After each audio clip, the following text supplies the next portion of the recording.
Baik, assalamualaikum warahmatullahi wabarakatuh. Nama saya Sugeng Pratama.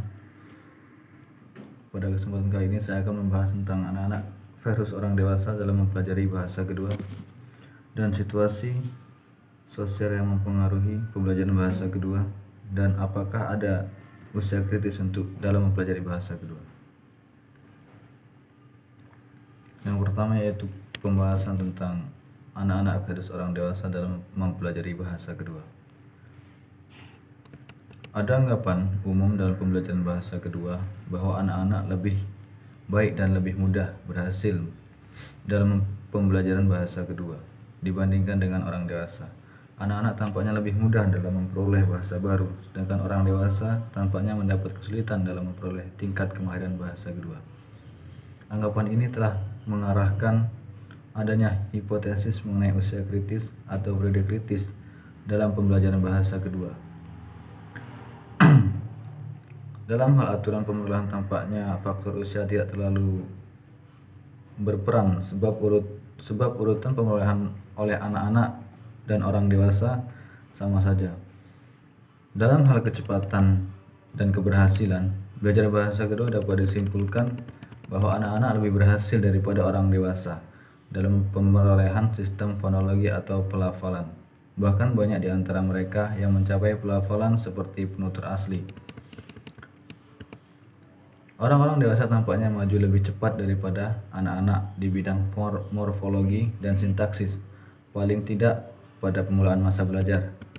Kemudian anak-anak lebih berhasil daripada orang dewasa, tetapi tidak selalu cepat, tetapi tidak berpengaruh dalam pemilihan urutannya.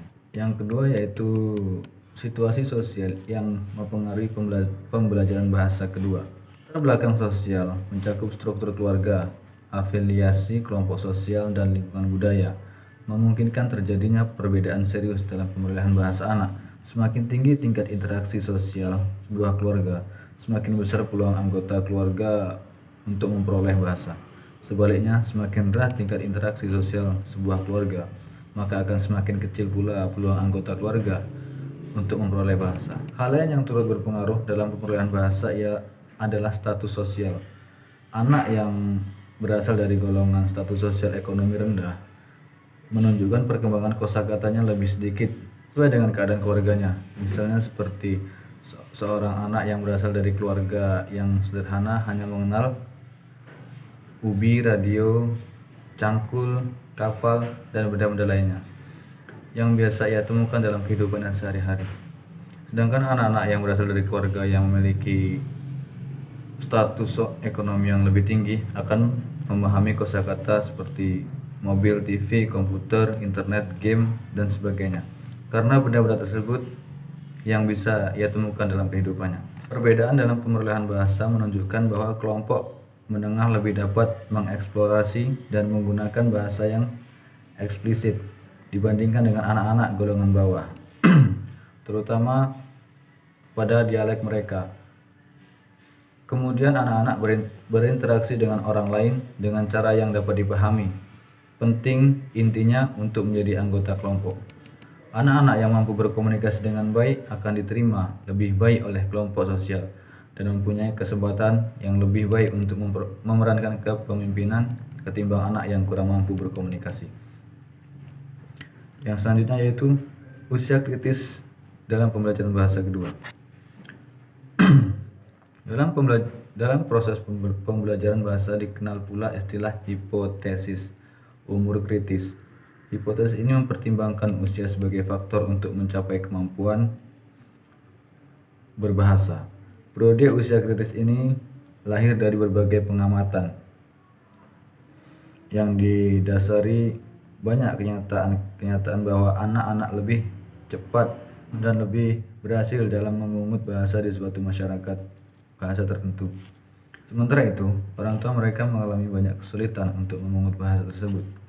Menurut Lennebert, usia 2-12 tahun merupakan usia yang sangat ideal untuk mempelajari bahasa.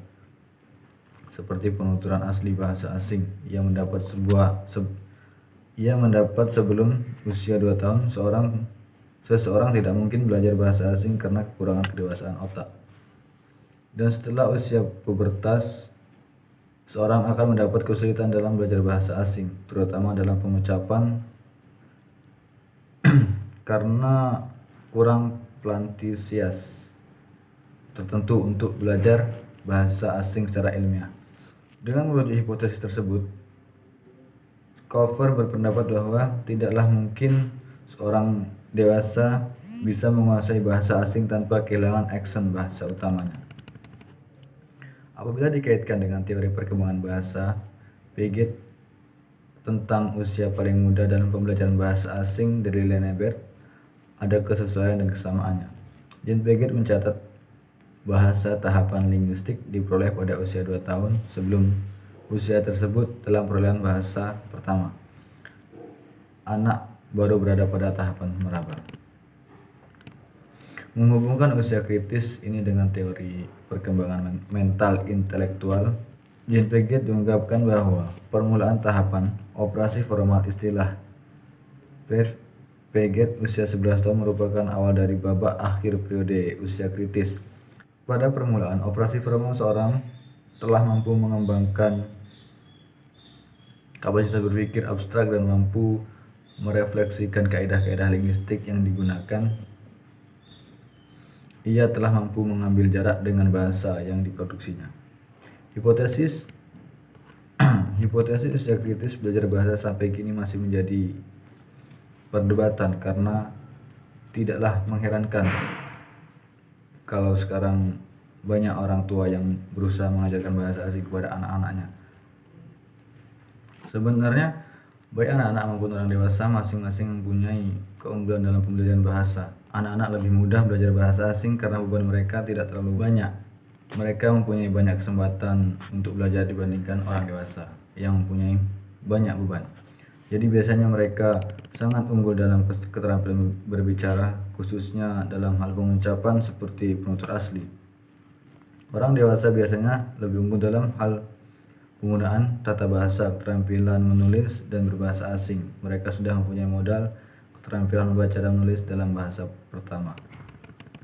Baik, mungkin cukup sekian penjelasan dari saya. Assalamualaikum warahmatullahi wabarakatuh.